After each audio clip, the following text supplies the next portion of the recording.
Stop what you're doing and do this right now. Look at your hair in the mirror. Really look. Does it look fine? Thick? Healthy? Good. Now do this. Run your hand through your hair once. Slowly. How many hairs are in your hand? 1 or 2? Normal? Don't worry. 3 to 5? Your body is sending you a quiet warning. More than that?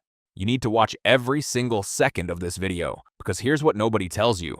Hair loss doesn't start with bald spots. It doesn't start with a receding hairline. It doesn't start with anything dramatic. It starts exactly like this. A few extra hairs in your hand, a little more on your pillow, a little more in the drain. So small you dismiss it every single time, and by the time you actually notice it, you've already lost ground you can't get back. But here's the part that should genuinely scare you. The habits destroying your hair right now, they don't look like bad habits. They look like good ones. You wash your hair, you oil it, you condition it, you think you're doing the right things, but there's a version of hair care that looks exactly like proper hair care and quietly causes damage every single day, and most guys are living that version right now without realizing it. I'm going to show you exactly what those habits are. Not generic advice, not stuff you've already heard. The specific everyday things you're doing, probably today, this morning, maybe an hour ago, that are working against your hair while you think they're helping it. Pay attention, because some of these are going to surprise you. 1. You're shampooing your hair, but destroying your scalp. Here's something most guys don't know. Shampoo has one job. 1. Clean your scalp. That's it. It doesn't grow your hair. It doesn't thicken it. It doesn't make it stronger. It cleans. Nothing more. But the way most guys shampoo, they're not just cleaning. They're stripping. Most regular shampoos contain sulfates, harsh chemicals that create that satisfying lather. Feels like it's working, right? The more foam, the cleaner it must be getting. That foam is stripping your scalp's natural oil, called sebum, completely off. And sebum isn't the enemy. It's protection. It coats each hair strand, locks in moisture, and keeps your follicles healthy. Every time you over-shampoo or use a sulfate-heavy shampoo, you remove that protection. Your scalp panics. It overproduces oil to compensate. Now your hair gets greasy faster. You wash it more. It gets greasier. The cycle repeats, and your hair gets weaker every single round. The fix is simple. Switch to a sulfate-free, mild shampoo. Wash your hair 2 to 3 times a week if you're mostly indoors. If you're at the gym daily or sweating heavily, wash more, but use a gentle daily use formula. And when you shampoo, focus on your scalp only. Your ends don't get dirty. Stop scrubbing them like they do. 2. You're touching your hair more than you think. This one catches people off guard every time. Think about the last hour. Did you run your fingers through your hair? Adjust it? Grab a section without even thinking about it? Most guys do this dozens of times a day without realizing it. And every single time, you're weakening your follicles. Think of it like this. Take a paper clip, bend it slightly. Now bend it back. Do it again and again. It doesn't break immediately, but every bend weakens the metal. Eventually, it snaps. That's exactly what's happening at your roots every time you pull, twist, or run your fingers through your hair without thinking. The damage doesn't show up today or next week, but 6 months of constant, unconscious touching adds up. Follicles that have been repeatedly stressed simply start producing thinner, weaker strands, and eventually some stop growing back entirely. The fix is almost embarrassingly simple. Style your hair once, then leave it alone. If you're someone who fidgets, keep your hands busy with something else. A pen, a coin, anything. Because your hair is paying the price for a nervous habit you don't even notice you have.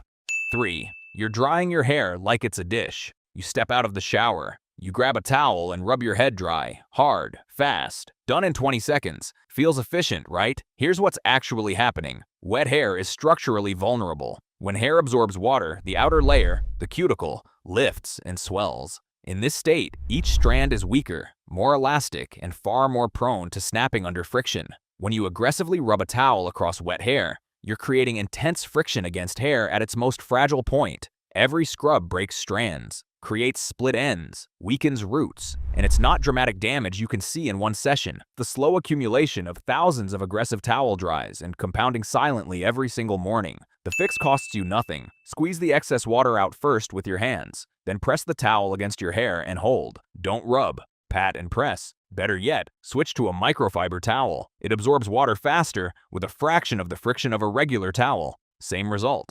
Zero damage, just with a different motion. 4. Your pillow is working against you.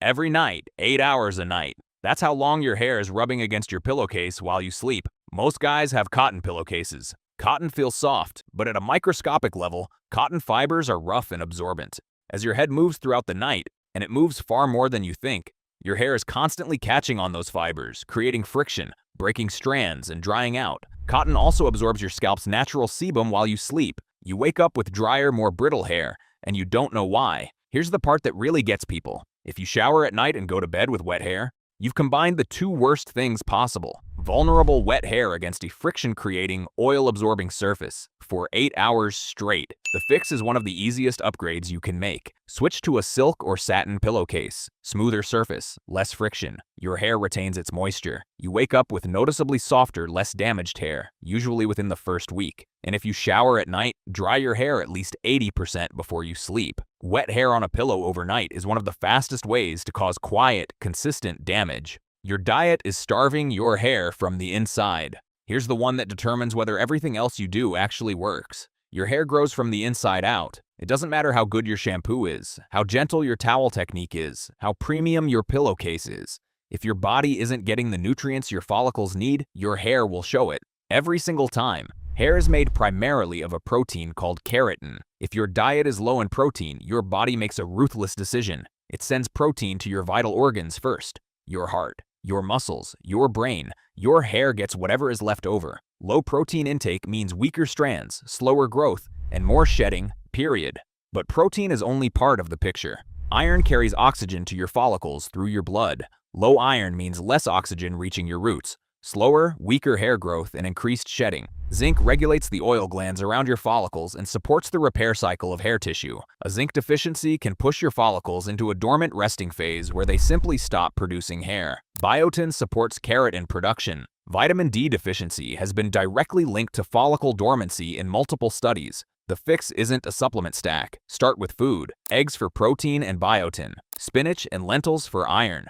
Pumpkin seeds and almonds for zinc. Salmon and walnuts for omega-3s that keep your scalp moisturized from within. Fix your plate before you touch another product. Reality check. No oil, serum, or shampoo will save hair that's being destroyed by bad habits and poor nutrition. External products support healthy hair. They cannot create it on a broken foundation. The men who lose their hair young are almost never the ones who ignored it. They're the ones who thought they were doing the right things, and while the wrong habits ran quietly in the background. Now you know what those habits are. The last thing, your hair right now is the result of everything you've done to it over the last 6 months. The hair you have 6 months from now, that's being decided by what you do today. You just ran your fingers through your hair at the start of this video. Go check again, and this time, you know exactly what to do about it.